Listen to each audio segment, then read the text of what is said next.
d'être célébré ce matin. Tu mérites d'être adoré ce matin. Père, merci. Merci pour ce jour. Merci pour mon frère, merci pour ma soeur. Merci surtout pour ta parole que tu nous envoies ce matin. Tu envoies ta parole et ta parole guérit. C'est ce que nous désirons au plus profond de nous-mêmes ce matin. Que ta parole nous guérisse, que ta parole nous transforme, que ta parole nous oriente, que ta parole, Seigneur, sépare ce qui est faux de ce qui est vrai dans nos vies, afin que nous soyons fixés à tout jamais sur la vérité de Christ. Sers-toi de nous, Père, et que tes objectifs à toi seul soient atteints. Telle est ma prière, au nom de Jésus. Amen. Est-ce qu'on peut acclamer le Seigneur? Votre Seigneur, là, ne me convainc pas. Est-ce qu'on peut acclamer le Seigneur des Seigneurs? Alléluia. Je parlais du roi, des rois, des rois. Les rois, des rois, des rois, des rois. Je suis étonné que tu sois assis. Je suis vraiment étonné. Nous sommes en train de célébrer le roi des rois, le Seigneur des seigneurs. Son nom c'est Jésus-Christ. Jésus. Que son nom soit béni. Amen. Bonjour à tous. Je rends grâce au Seigneur qui m'a permis d'être ici ce matin et de pouvoir partager la pensée du Seigneur avec vous. Merci au Seigneur, les maîtres de temps et des circonstances. Lui qui a rendu ces instants possibles, qui nous a réunis autour de son nom ce matin. J'aimerais aussi dire un grand merci à mon père et à ma mère dans la foi, nos parents dans la foi, le pasteur Ken. Pasteur Ken, vous êtes très précieux pour moi. J'ai tellement de souvenirs, tellement. Et j'aimerais que Philadelphie m'aide à honorer papa et maman. Merci pour la confiance. Merci pour tout ce que vous êtes pour nous. Que Dieu vous bénisse abondamment. J'aimerais dire aussi merci.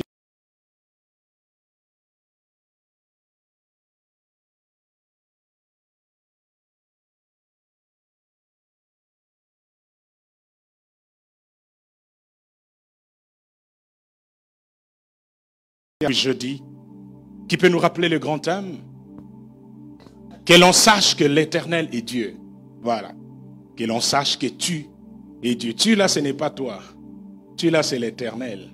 Que l'on sache que l'Éternel est Dieu. Et ce matin, j'ai eu à cœur de partager sur les 3 secrets de l'autorité et de la puissance du prophète Élie.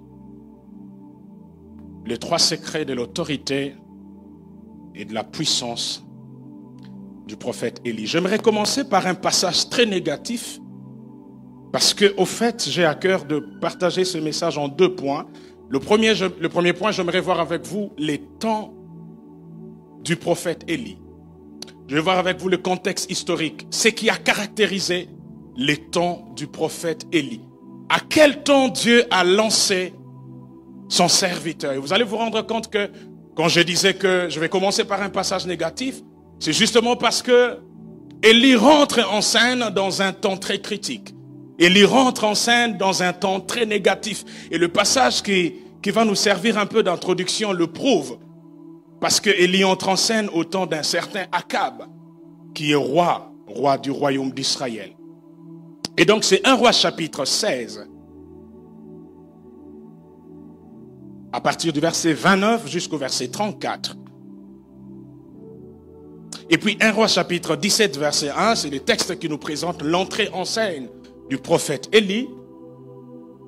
Et nous finirons avec 1 Roi 18, 36 à 39 qui est justement le passage du mont Carmel où Élie lance ce grand défi que nous connaissons.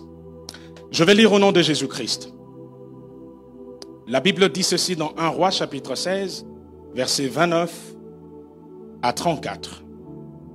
Akab le fils d'Omri devint roi d'Israël, la 38e année du règne d'Asa sur Juda. Il régna 22 ans sur Israël à Samarie. Akab, le fils d'Omri, fit ce qui est mal aux yeux de l'Éternel. Écoutez la phrase qui suit. Plus que tous ses prédécesseurs. Comme si cela ne lui suffisait pas de se livrer au péché de Jéroboam, fils de Nébat, Il prit pour femme Jézabel, la fille d'Ethbal, le roi de Sidonien, et il alla servir Baal et se prosterner devant lui. Il érigea un autel à Baal dans le temple de Baal qu'il construisit à Samarie, et il fabriqua un poteau sacré. Akab fit plus encore que tout le roi d'Israël qui l'avait précédé pour irriter l'Éternel, les dieux d'Israël. À son époque, un certain Hiel de Bethel reconstruisit Jéricho. Il en jeta les fondations au prix d'Abiram, son aîné, et il en posa les portes au prix de Ségoub, son plus jeune fils, conformément à la parole que l'Éternel avait dite par l'intermédiaire de Josué, le fils de Nun. J'aimerais surtout qu'on note les deux phrases qui suivent. On dit Akab, le fils d'Omri, fit ce qui est mal aux yeux de l'Éternel, plus que tous ses prédécesseurs. Mais aussi il érigea un autel à Baal dans le temple de Baal. Akab fit plus encore que tout le roi d'Israël qui l'avait précédé pour irriter l'Éternel, les dieux d'Israël. Vous voyez déjà dans quelles circonstances Dieu va introduire son serviteur, le prophète Élie. Le chapitre qui suit justement, au verset 1er de 1 Roi 17, la Bible dit, Élie le Tishbite, l'un des habitants de Galade, dit à Akab, l'Éternel, le Dieu d'Israël dont je suis le serviteur est vivant. Il n'y aura ces années-ci pas de rosée ni de pluie, sauf à ma parole. J'aime bien comment la version d'Arby le rend. Élie le Tishbite, l'un des habitants de Galade, dit à Akab, l'Éternel, le Dieu d'Israël, devant qui je me tiens, est vivant. Amen. Il n'y aura ces années-ci pas de rosée ni de pluie, sinon à ma parole. Alors, le texte de 1 Roi 18, je crois qu'on va le lire au fur et à mesure que nous serons en train d'évoluer. Donnez-moi un bon amen. Donnez-moi un amen qui m'encourage à prêcher ce matin. Cet amen est timide. Est-ce que tu peux le faire mieux? Regarde ce voisin. Ce voisin-là, il n'a pas mangé. Ce n'est pas un problème. On est en jeûne. Mais est-ce que tu peux lui dire, voisin, donne au pasteur un bon amen? Ah, yeah. Ah, yeah. Ah, yeah. Amen, ce n'est pas ton nom, s'il vous plaît. Amen veut dire qu'il en soit ainsi. Quand on dit amen, on est en train de s'accorder à la parole prophétique. Et nous croyons que Dieu va accomplir des grandes choses pendant ces 21 jours. Les temps d'Élie, parce que je pense qu'il y a quelques similarités, quelques relations, quelques points communs entre le temps d'Élie et notre temps. Qu'est-ce qui se passe au temps d'Élie? Mais avant de toucher à ce temps d'Élie, j'ai à cœur quand même que je puisse vous parler un peu de l'évolution de la nation ou de l'histoire d'Israël. Comme vous le savez, l'histoire de la nation d'Israël dans l'Ancien Testament peut être répartie en 4 phases, 4 périodes. Dans chacune de ces phases, nous pouvons remarquer 3 choses particulières. La première, c'est que dans chacune de ces phases, il y avait toujours un événement majeur, une direction divine spécifique. Et la troisième chose, par rapport à ces différentes phases, il y avait toujours un type de leader que Dieu suscitait pour conduire son peuple. C'est ainsi que dans la première phase, la première période, la nation d'Israël a été en quelque sorte conduite par les patriarches. Ça commence à partir d'Abraham, ça passe par Isaac, Jacob et enfin avec Joseph. L'histoire commence avec Abraham dans Genèse 12. Et cette période s'achève avec Joseph dans Genèse 49. Cette période, c'est la période des patriarches. Et comme vous le savez, les patriarches, comme tous les autres leaders qui vont être suscités pour conduire Israël, avaient 2 responsabilités. Chaque roi, chaque prophète, chaque sacrificateur, chaque patriarche, bref, tout leader que Dieu suscitait en Israël devait faire 2 choses. Premièrement, conduire le peuple dans la crainte et dans la connaissance de l'Éternel et Dieu d'Israël. Ça, c'était la mission particulière, c'était la marque déposée. En tant que leader en Israël, tu dois conduire le peuple à connaître l'Éternel. Souvenez-vous de David. Avant de partir de l'autre côté, il va faire une prière sur son fils Salomon disant, mon fils Salomon connaît l'Éternel. Et tout le roi, tous les patriarches, tous les prophètes, tous les leaders devaient amener le peuple à cette connaissance et à cette crainte. Mais la deuxième mission, c'était de garder l'intégrité d'Israël, de garder le territoire d'Israël uni, de faire en sorte que Israël garde son identité du peuple sacré, du peuple choisi par l'Éternel. Donc je disais, la première période qui va d'Abraham dans Genèse 12 jusqu'à Joseph dans Genèse 49 est la période de patriarche. La deuxième période qui commence juste après Joseph, justement, c'est la période où le peuple était conduit par des prophètes. Cela commence par Moïse. Vous savez que Moïse était prophète? Oui, ça commence par Moïse jusqu'à Samuel. Et dans cette phase, il y a eu comme une parenthèse que Dieu a créée, a ouverte pour introduire des juges. Des juges ont fonctionné dans la phase de prophète. Et la troisième phase, c'est la phase qui va nous concerner dans le cadre de ce message. Israël a été dirigé par des rois. Et comme roi, et en tant que roi, à la tête du peuple, la responsabilité était la même comme au temps de patriarches, comme au temps des prophètes. Amener le peuple dans la connaissance et dans la crainte de l'Éternel. Cette période de roi commence à partir de Saül, qui fut le premier roi, jusqu'à un certain Sédéchia. Sédéchia, c'est le dernier roi de Juda. Et enfin, la quatrième phase qui va de Josué, pas Josué, fils de Nun, le serviteur de Moïse, mais Josué, le sacrificateur. Vous trouvez son histoire dans Zacharie. La quatrième phase donc va de Josué, le sacrificateur, jusqu'à un sacrificateur qu'on a vu au temps de Jésus-Christ, il s'appelle Caïphe. Cette période-là a été dirigée par des sacrificateurs. Et donc la troisième période, comme je le dis, c'est la période où Israël est dirigé par les rois. Et c'est dans cette période-là qu'Israël va connaître la déchéance. Pourquoi? Parce que Israël a toujours été uni. Israël n'a jamais été divisé. Et puis pendant la période de roi, après Salomon, il va y avoir ce qu'on appelle schisme, déchirure, séparation, division. Israël va être divisé en deux royaumes. Le royaume du nord avec 10 tribus et le royaume du sud avec 2 tribus. La tribu de Juda et la tribu de Benjamin. Nous allons mettre un peu la tribu de Juda et de Benjamin de côté. Nous allons nous concentrer sur le royaume du nord. Quand on parle du royaume d'Israël, quand je parlerai du royaume d'Israël tout au long de ce message, ne voyez pas Israël dans son ensemble. Voyez ce schisme qui s'est opéré et voyez surtout les 10 tribus et le royaume d'Israël dont la capitale était à Samarie, tandis que Juda, le royaume de Juda, avait sa capitale à Jérusalem. Est-ce que jusque-là ça va? Voilà.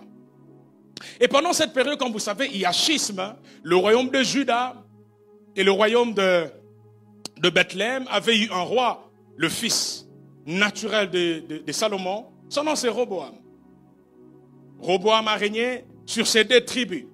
Et de l'autre côté, dans le royaume d'Israël, régnait un roi sur les 10 tribus. C'est d'ailleurs le premier roi d'Israël. Quand je dis royaume d'Israël, je le dis, ne voyez pas Israël dans son ensemble. Voyez les 10 tribus au nord. Et le premier roi, c'est Jéroboam. Jéroboam était non seulement le premier roi du royaume d'Israël, mais aussi le premier à entrer dans la rébellion et dans le défi contre Dieu. C'est le premier roi qui a amené l'idolâtrie. Lorsque vous lisez 1 Roi chapitre 12, verset 27, Jéroboam qui savait très bien que le peuple avait pour ordre d'aller à Jérusalem 3 fois l'année pour se prosterner devant l'Éternel. Il le savait que Jérusalem était le centre de l'adoration. C'est là que le peuple adorait l'Éternel. Mais qu'est-ce qu'il fait dans 1 Roi 12, 27? Jéroboam va ériger 2 veaux d'or qu'il va placer, un à Dan et l'autre à Bethel. Et il va inciter le peuple à ne plus monter à Jérusalem. Jéroboam va commencer à adorer les idoles avec le peuple. Jéroboam a choisi, ça c'est une autre chose qui m'écoeure, il a choisi des sacrificateurs d'entre toutes les classes du peuple. N'importe qui le désirait. Même sans appel, même sans être de la tribu de Lévi. Le fait de désirer simplement de devenir sacrificateur, on le devenait. C'est ainsi que Jéroboam a choisi des sacrificateurs d'entre toutes les classes du peuple. Et la Bible dit que cela avait attristé le cœur de Dieu. Israël avait donc oublié l'alliance. Israël s'est tourné vers le faux Dieu et a commencé à adorer. C'est ainsi qu'après Jéroboam, il y a eu 19 autres rois, toujours dans le royaume d'Israël. Et j'ai une mauvaise information parce qu'en fait, quand je lis la Bible, presque tout le roi d'Israël, quand je dis royaume d'Israël, voyez le royaume du nord, presque tous étaient mauvais. Presque tous étaient idolâtres. Presque tous faisaient ce qui déplaisait à l'Éternel. Mais le pire, le plus pire, c'est qu'il y a eu parmi eux un certain Akab. Akab a été pire que tous, on l'a lu dans 1 Roi 16, 29. La Bible dit qu'il a fait plus que tous ses prédécesseurs. Si les autres avaient fait 10, lui il en a fait 100. Il a érigé un autel pour Baal et il a incité le peuple dans l'idolâtrie. Il y a 3 choses qui m'écœurent concernant Baal que les autres rois n'avaient pas fait peut-être. La première chose qu'Akab fait, il prend pour femme Jézabel. Jézabel. Aucun autre roi ne l'avait fait. Lui, il le fait. Jézabel est une fille de la Phénicie. C'est une adoratrice du dieu Astarté, du faux dieu Astarté. Jézabel, quand vous entendez ce nom, je ne sais pas comment ça résonne dans vos yeux, mais en phénicien, Jézabel signifie fleur. Prime vert, c'est ça le nom. Prime vert, c'est une sorte de fleur qui fleurit avant toutes les autres plantes, au printemps. Elle est première. Quand vous entendez ce nom en phénicien, ça vous attire.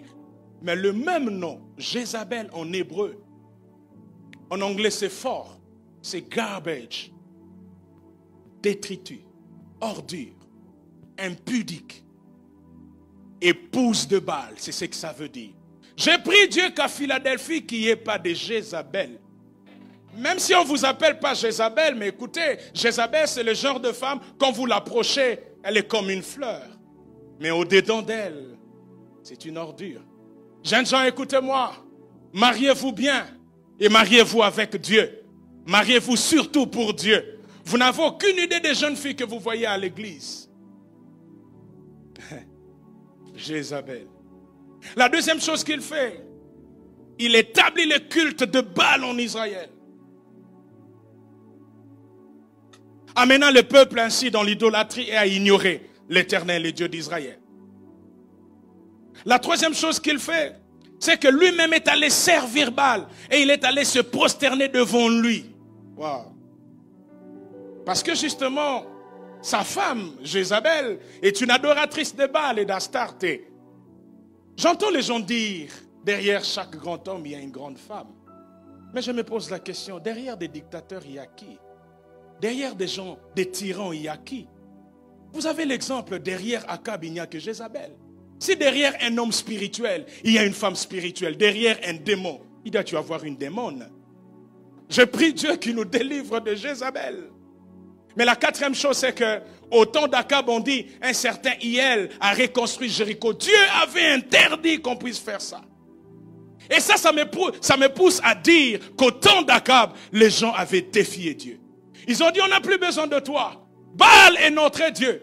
Ce n'est plus toi. Ils ont commencé à faire des choses à l'encontre de la volonté de Dieu. Et c'était public. Ils ont commencé à faire des choses pour défier Dieu. Voici ce qui a caractérisé les temps d'Élie. S'il faut résumer ce temps, je dirais 2 choses, ou 2 mots simplement. Défi et crise. Dieu était défié, mais le peuple était dans la crise spirituelle. Parce que Dieu était mis de côté. Ils ont commencé à faire des choses contre l'honneur et contre Dieu. Mais j'aime une chose. Et c'est l'une des choses que j'aimerais que vous puissiez commencer à retenir dans le cadre de ce message. C'est que les temps de crise sont généralement les temps de Dieu. Les temps de défi, c'est le temps que Dieu choisit pour manifester sa puissance et son autorité. Lorsqu'il y a défi dans votre vie, lorsqu'il y a défi autour de vous, ne pleurez pas. Ne regardez pas le mauvais côté du défi, car derrière chaque défi, Dieu trouve un prétexte pour se glorifier. J'ai été étonné. En chinois, le mot crise s'écrit en 2 lettres. La première lettre signifie danger, mais la deuxième lettre signifie opportunité. Ça veut dire que derrière chaque crise, il y a toujours une opportunité pour l'Éternel de se glorifier. Est-ce que je peux avoir un bon amen? Dans Josué chapitre 1, verset 1, ça c'est l'une des phrases qui m'écoeure. La Bible dit, après la mort de Moïse, Dieu dit à Josué, maintenant lève-toi. Je ne sais pas comment ça résonne dans votre tête, mais revenons un peu dans le contexte d'Israël. Moïse est tout pour Israël. Moïse a tout donné à Israël. Il a donné à Israël la loi. Moïse a donné à Israël la manne. Quand il y avait un problème d'eau, Un papa dans sa maison n'avait pas peur quand son enfant venait dire, papa, j'ai soif. Il dit, n'aie pas peur, dors tranquille, Moïse est là. Parce que Moïse était l'incarnation de la provision divine en Israël. Quand Israël était buté face à un danger, il n'avait pas peur. Moïse pouvait crier à l'Éternel et les eaux pouvaient se fendre. Mais un matin, on vous dit, Moïse est mort. Ça veut dire qu'il n'y a plus de manne. Ça veut dire qu'on a soif, l'eau ne sortira plus. La mort de Moïse, c'est une crise. On ne sait pas de quoi l'avenir sera fait. Mais j'aime une chose, la mort de Moïse n'est pas la mort de Dieu. Il y a crise, mais Dieu a son pion. Dieu a en réserve un Josué pour la continuité de la mission qu'il a donnée à Moïse. La mort de Moïse n'est pas la fin. Et j'aime quand Moïse meurt là-bas. Ici, Dieu dit maintenant. Ça veut dire que chaque crise annonce un maintenant. Chaque fin annonce un maintenant. Je suis en train de dire par la foi que ce qui te tue annonce un maintenant. Et dans ce temps de crise, dans ce temps de défi où l'Éternel est défié, je bénis Dieu parce que Dieu a choisi des hommes qui vont relever ce défi pour restaurer l'intégrité et l'autorité du nom de l'Éternel. Dans Ésaïe chapitre 6 verset 1, la Bible dit l'année de la mort du roi Ozias. Il y a mort, il y a crise. Le roi est mort. Mais j'aime une chose, on dit l'année de la mort du roi Ozias. Ésaïe dit, je vis le Seigneur assis sur son trône. Waouh! Si sur la terre il y a mort d'homme, moi je garde les yeux fixés sur le ciel, parce que c'est de là que me viendra le secours. Et j'aime ce qui se passe dans Apocalypse 5. En fait, il y a 25 vieillards. En fait, il y a 24 vieillards et un vieillard qui vient de la terre. Les 24 vieillards sont toujours autour du trône. Et Jean, l'apôtre, est invité au trône. C'est le 25e vieillard parce qu'il était vieux. Mais regardez la différence entre le vieillard qui vient de la terre et les vieillards qui sont toujours autour du trône. Quand il y a une crise, il y a un problème, il y a un défi, on pose la question, qui est digne pour ouvrir le livre et en rompre le sceau? Le vieillard qui vient de la terre pleure. Mais j'aime l'un des vieillards, il dit, ne pleure pas petit. Sur la terre, quand ça chauffe, quand il y a crise, vous avez tendance à pleurer. Mais nous ici, on est dans l'atmosphère des solutions. Là où Dieu trône, là où Dieu règne, il ne faut pas pleurer. C'est pourquoi Jésus pouvait dire à cette femme, ne pleure pas. Pourquoi je ne dois pas pleurer? Il y a crise, il y a défi, mais il faut voir une autre donne. Je suis venu dire à quelqu'un, ne pleure pas. Jésus est avec les disciples. La tempête est forte. Je vois deux tableaux différents. Le premier tableau, les disciples paniquent. Ils sont en train de réveiller le maître. Il y a crise, il y a danger. Et c'est normal qu'ils puissent paniquer. Mais Jésus leur regarde et dit, gens de peu de foi. Seigneur, on a été en Israël, on a vu à quoi ressemble cette barque. Frère, mais la Bible dit, Jésus dort. Seigneur, comment tu peux dormir alors qu'il y a crise? On va s'enfoncer, on va mourir. Jésus sait une chose. Et c'est la chose qui a permis à Christ de dormir dans un temps où normalement il doit perdre la paix. Jésus savait au fait de quel type de mort il mourrait. Avant de venir sur la terre, le Père avait dit qu'ils peuvent monter. Il n'a pas dit qu'ils seraient submergés. Jésus ne voyait que la croix.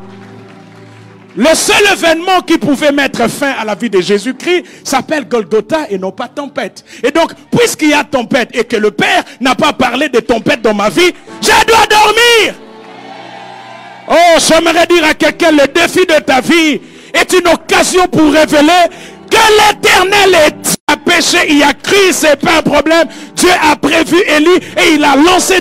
Je bénis Dieu de naître dans un temps où l'homosexualité est reconnu. Je bénis Dieu. Ah oui. Je bénis Dieu de naître dans ces temps-ci. Savez-vous qu'au temps d'Élie, il ne faut pas un homme comme Samuel. Il ne faut pas un homme comme Élisée. Pour un temps de défi, il faut des hommes de défi. Si Dieu a jugé qu'on puisse vivre dans ces périodes, il nous a jugé dignes de relever tous les défis de notre génération. Je n'ai pas peur parce qu'en nous il y a une puissance et une autorité qui nous rendront capables de défier tous les faux dieux. Vous ne le savez peut-être pas, mon père, le pasteur Ken le sait. Il y a quelques années, j'ai souffert avec une plaie dans la jambe gauche, 6 ans. J'entrais dans son bureau, on priait. Il me disait, ça va aller, pasteur. Je voyais combien il me serrait dans ses bras, disant, cette histoire va finir. 6 ans. Toutes les fois où j'ai prêché ici, je devais prendre des comprimés, Ibucap, Muscle Plus. Donc, comme un pharmacien. Ma femme pleurait, disait, chérie, comment tu fais? Chaque matin, je dois me réveiller à 5 heures pour aller au culte matinal. Avec beaucoup de compresses, Ibucap. J'ai dit, Seigneur, qu'est-ce qui se passe? Mais le comble, c'était un jour, je rentre à la maison, j'avais tellement mal que je boitillais. Mon fils était derrière moi. Il pensait que je l'invitais à s'amuser avec moi. Et lui aussi commençait à boitiller. Ma femme a vu ça. Yo! Ma femme, quand elle se fâche, elle parle en lingala. Yo! Pourquoi? J'ai dit, Seigneur, mon problème a traversé des générations. Yohan, c'est mon fils. Entre moi et Yohan, il y a combien de générations? Une nuit, j'ai prié, j'ai dit, Seigneur, si cette histoire ne finit pas, prends-moi. Et la même nuit, je fais un rêve. Dans mon rêve, je vois que je suis dans un lit d'hôpital. Un médecin vient et dit, aïe, aïe, aïe, il faut qu'on ampute cette jambe parce que la plaie a évolué. Un autre médecin dit, quel pied? Ces pieds-là, ça doit aller dans le monde. On ne peut pas amputer ça. Je sais ce qu'il faut faire. Écoutez très bien. Le médecin dit, j'ai découvert une technique qui consiste à brûler. On va brûler le pied et la plaie va complètement cicatriser. Je me réveille le matin, je partage avec ma femme. Et puis on se disait, bon, sûrement il y aura un miracle, je vais me réveiller un matin, puis poter l'île. Un jour, on me parle d'un homme, d'un médecin qui vit en Belgique, qui a regardé ma jambe, m'a dit, oh mais pasteur, j'ai la solution, je sais ce qu'il faut faire. Il y a quelques années, on a découvert une technique qu'on appelle la RFA, radiofréquence. Cette technique consiste au fait à placer une sonde dans la veine malade. Parce qu'au fait, le problème que tu as, c'est une insuffisance veineuse. Il y a une veine qui est malade. On va appliquer une sonde et on va faire la radiofréquence. Ça signifie, on va injecter une mousse qui va brûler la veine à l'intérieur. J'ai dit, tu as dit quoi? Brûler. La Bible, ça la niose, mais brûler. Et zangaté. Tout fait de tout, mais brûler là. Lui, il ne comprenait pas. Il dit, mais pasteur, parce qu'en fait, dans mon rêve, on m'a parlé de brûler.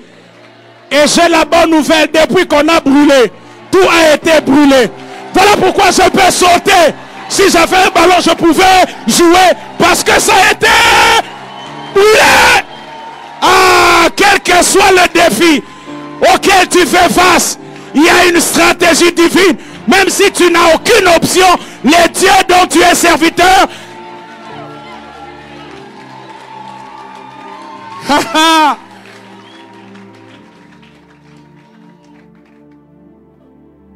cela me permet de toucher mon premier secret qui a fait d'Élie un homme exceptionnel. Derrière l'autorité, la puissance d'Élie, il n'y a pas un fait du hasard. Il y a un secret, ou je dirais 3 secrets, qui ont fait qu'Élie soit rassuré, qu'Élie soit ferme, qu'Élie soit convaincu de ce qu'il faisait. Comme je l'ai dit, Élie entre en scène au plus mauvais jour de l'histoire d'Israël. Il entre en scène au moment où Dieu est méconnu, ignoré, bafoué, défié, ignoré. Il entre en scène au temps de l'apostasie. Il est tout seul en apparence devant cette apostasie. Les autres, il y avait encore 7000 autres prophètes, mais ils ne pouvaient pas affronter le roi. Ils n'avaient pas fléchi les genoux. Mais ils n'étaient pas là sur la scène. Il y avait encore un autre serviteur de Dieu, Abdias. Il était même dans la cour d'Akab. Mais il ne peut pas défier le mal parce qu'au fait, même s'il est serviteur de Dieu, il est corrompu. J'aimerais ouvrir une parenthèse. En ces temps de la fin, on a besoin d'Élie.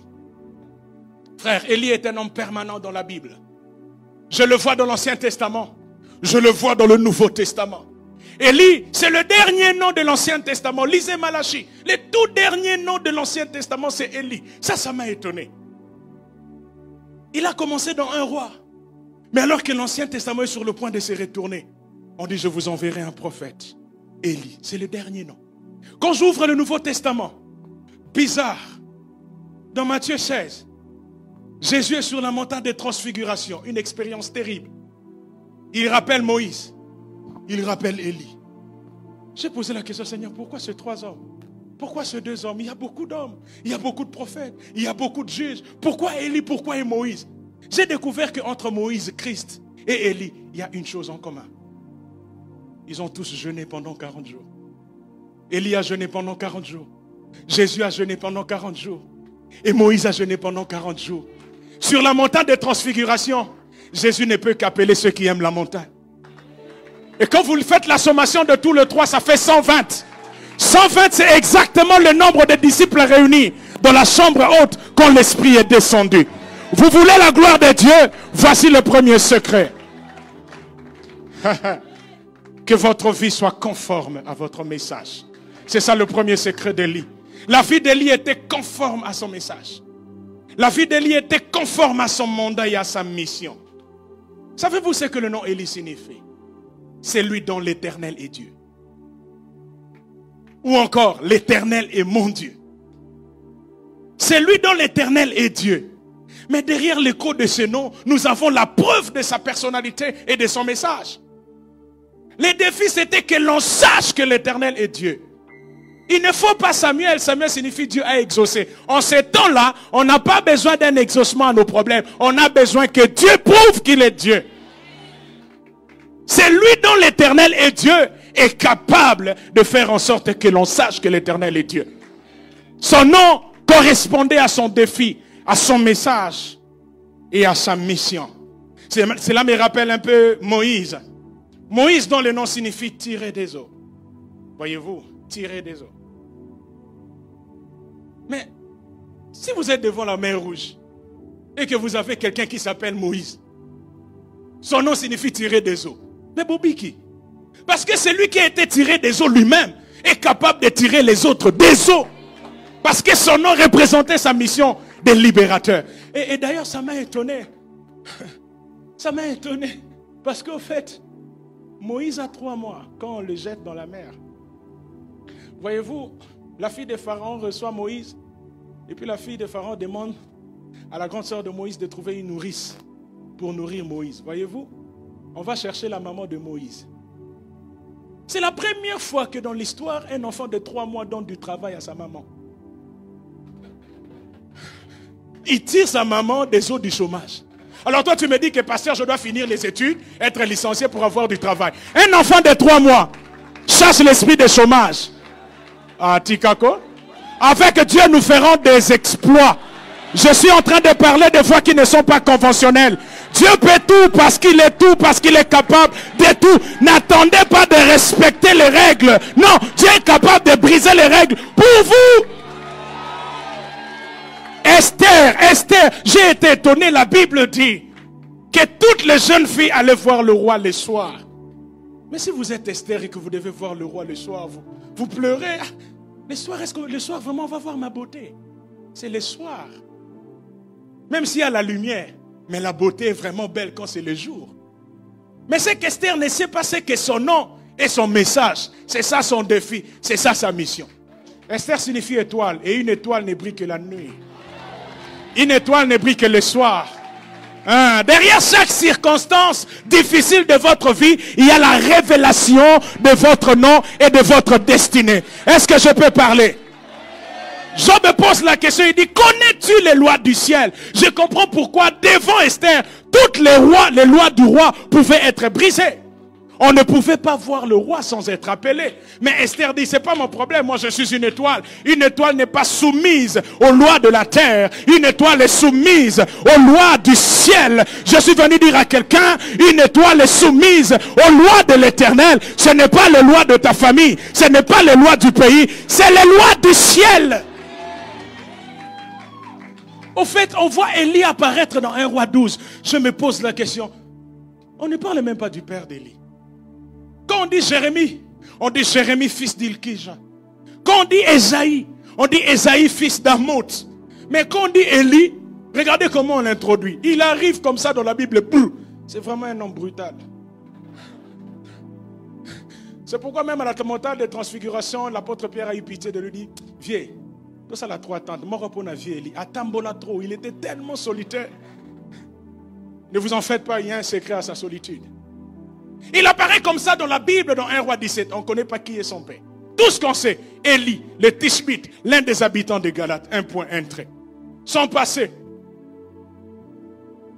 Mais ça me rappelle 2 Corinthiens 5, 17. Si quelqu'un est en Christ, les choses anciennes et toutes choses, n'est-ce pas qu'Élie a été enlevé? Qu'est-ce qui attend l'église? Alors j'ai une bonne nouvelle pour vous. La maison de votre Père n'est vraiment pas importante ce soir ou ce matin. Quand on est en Christ, le passé est passé. Même la maison de votre Père, je le place dans le passé.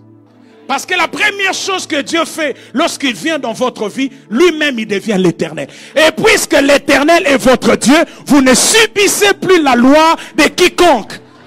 Ah, donne-moi un bon amen, je vais prêcher. Quand Dieu rencontre Abraham, il le sort du système familial. Parce que le père d'Abraham Terah adorait de faux dieux. Va-t'en de ton pays, va-t'en de ta patrie. À telle enseigne qu'Abraham commence une nouvelle histoire avec Dieu. Il n'est plus sous l'influence des dieux, des faux dieux, de ses parents. J'aime toujours dire, ce que Christ a fait, il a résolu le problème à partir de la racine. Tout le problème que vous avez, sûrement commencé par un grand-père. Quelqu'un m'a dit, pasteur, moi j'ai un esprit de célibat, je crois que ça vient de notre grand-père. D'accord. Au lieu de vous délivrer de votre père, de votre grand-père, de votre arrière-arrière-grand-père, Jésus est allé vers le père de tous les pères, Adam. Et la Bible dit qu'il n'y a aucune condamnation pour ceux qui sont en Christ. Ça veut dire qu'autrefois il y avait condamnation parce qu'on était en Adam. Et Christ nous a sortis d'Adam et nous a placés en lui-même. Ce n'est plus une question de lien, de paix, parce que Christ vous a sortis de tous les liens à cause de l'œuvre de la croix. Oui, frère. À chaque fois que vous sentirez le diable vous réclamer, dites Satan, tu me réclames en retard. L'œuvre de la croix a tout annulé. Je ne suis plus sous cette condamnation parce que l'œuvre de la croix a tout accompli. À partir du moment où l'Éternel devient donc votre Dieu, vous cessez d'être sous l'influence de la maison de votre Père. Le premier secret, c'était la conformité de sa vie à son message. La personnalité d'Élie. Il n'avait que l'Éternel. Il s'est présenté au nom de l'Éternel. Deuxième secret.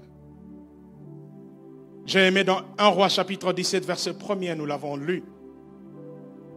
La version d'Arbi dit, quand Élie s'approche d'Akab, il lui dit, l'Éternel, les dieux d'Israël, devant qui je me tiens. Le deuxième secret, c'est savoir se tenir devant l'Éternel. Si vous voulez relever le défi de votre génération, les défis du Congo, les défis de l'Église aujourd'hui, parce qu'en fait, le temps que nous vivons ressemble un peu au temps d'Élie. Apostasie, les gens ont oublié Dieu. J'étais quelque part, j'étais avec mon épouse. Et puis elle m'a fait remarquer, moi je voyais une fille. C'était devant un magasin. La fille est passée. Et puis ma femme dit, hey, chérie, tu as vu ça? J'ai dit, ah, cette fille-là, Dieu pour moi on aura bien été. Ce n'est pas une fille, c'est un homme. J'ai dit, quoi? Donc tu ne sauras pas que c'est un homme, mais c'est déguisé. Ça c'est l'apostasie de notre génération. On a défié Dieu publiquement. On reconnaît l'homosexualité.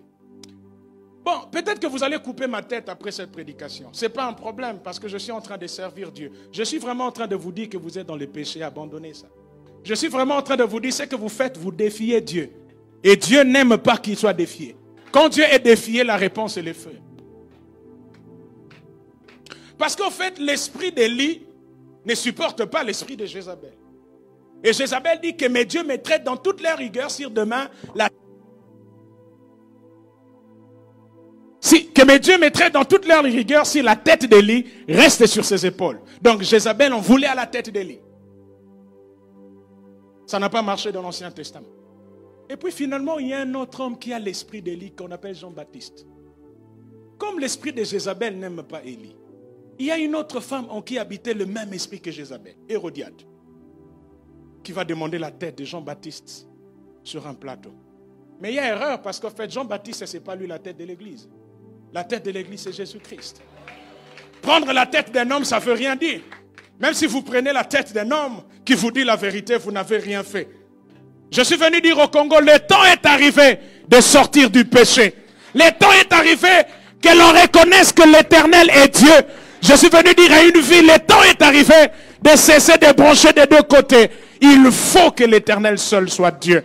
qu'il soit Dieu dans ta vie, qu'il soit Dieu dans ta famille, qu'il soit Dieu dans tes études, qu'il soit Dieu dans tes entreprises, qu'il soit Dieu dans tous les aspects de ta vie. Il est temps que l'on sache que l'Éternel est Dieu. Mais pour cela, il faut se tenir devant l'Éternel.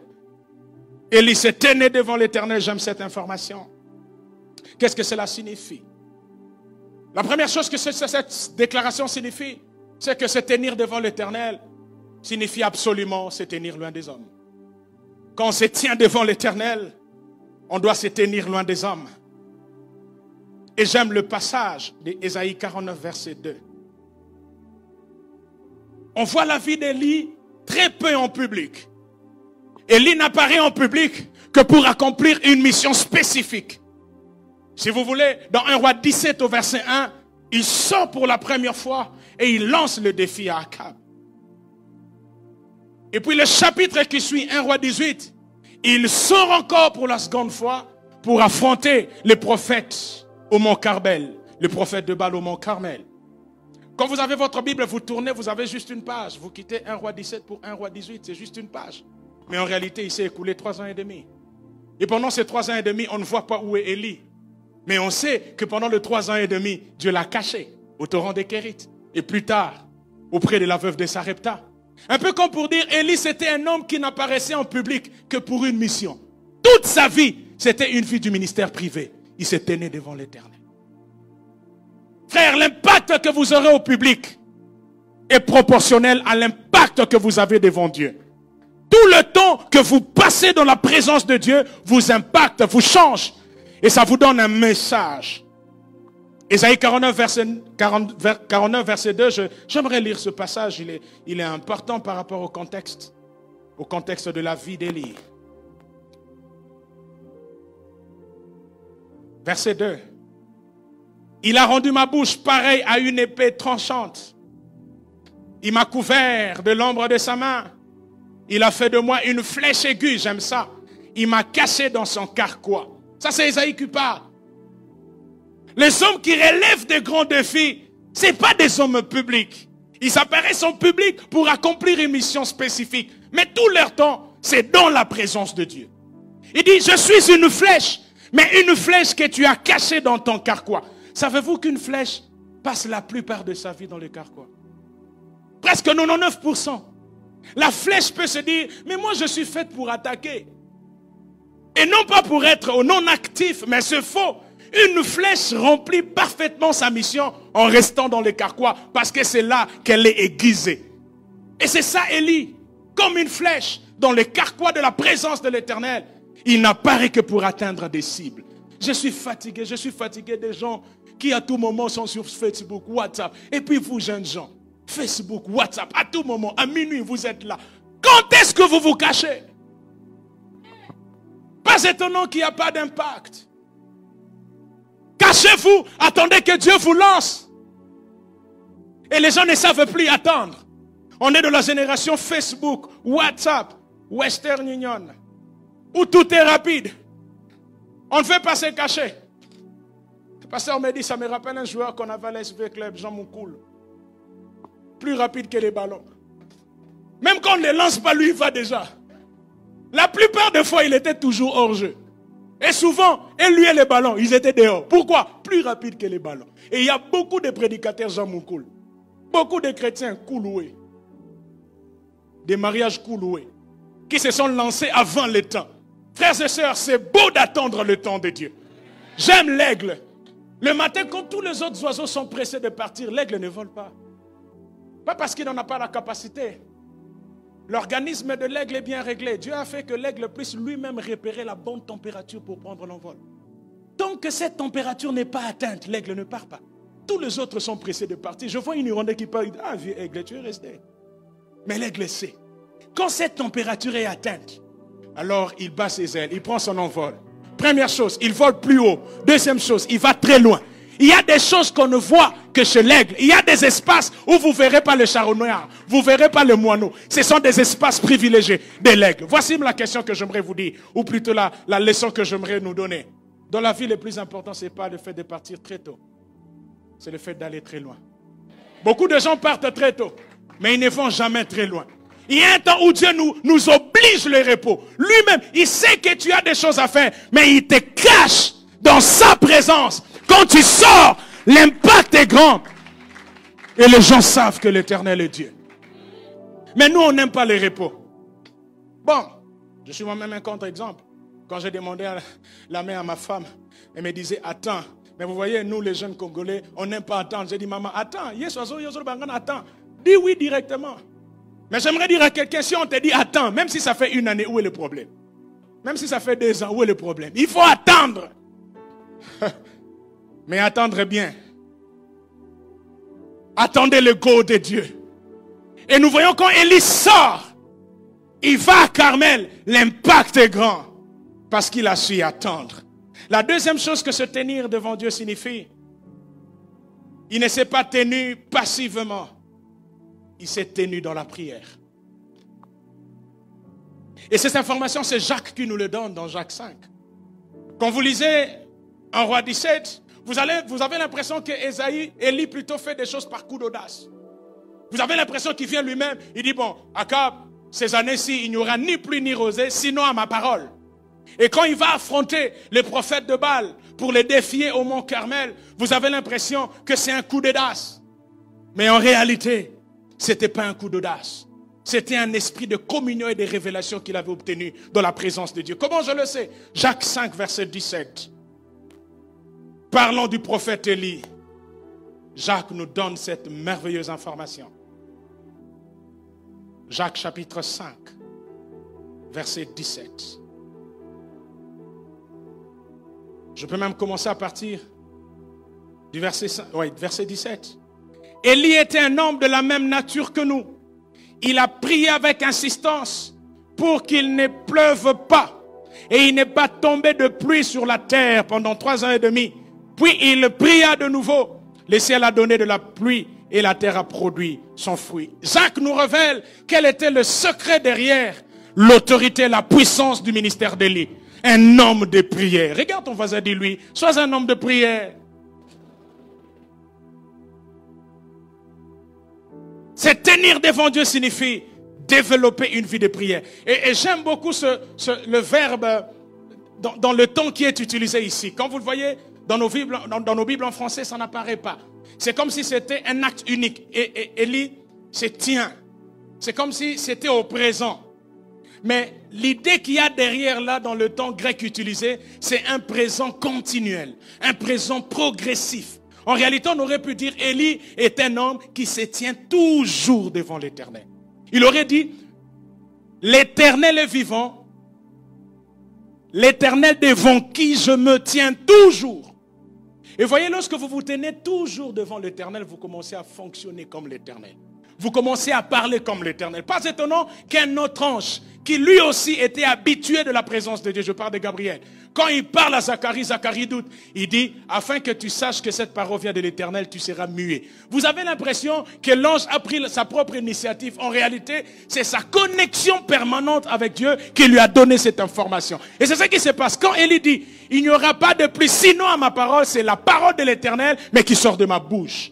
Parce qu'un homme qui aime la présence de Dieu et Dieu font un. Il demeure dans la communion de Dieu. Il demeure dans la présence de Dieu.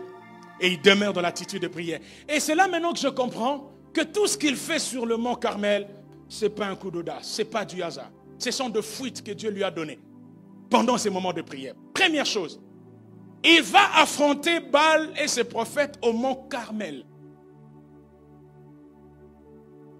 Le mont Carmel se situe entre Israël et la Phénicie. Les Phéniciens, pour eux, ils pensaient que Carmel, le mont Carmel, c'était là, la demeure de Baal. Baal était une idole représentée par un taureau. Et c'est exactement ce que Élie demande, qu'on donne des taureaux.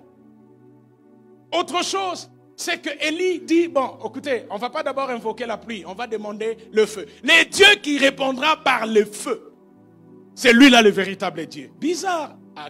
Baal, c'est le Dieu du feu. C'est le Dieu de l'orage. C'est le Dieu de la pluie. Élie affronte Baal dans son propre terrain. Frère, un un bi marqué à l'extérieur. Oh, c'est pourquoi la Bible dit l'Esprit de l'Éternel. C'est la première fois que l'Esprit de l'Éternel amène quelqu'un pour être tenté. Matthieu 4. L'Esprit de l'Éternel amena Jésus dans le désert pour prophétiser, pour être tenté. Pourquoi? Parce que les serpents étaient dans le désert. Et Jésus est allé affronter les serpents dans son propre terrain. Je suis venu vous dire, le terrain de défi, le terrain de votre ennemi, ça sera là le terrain de la victoire.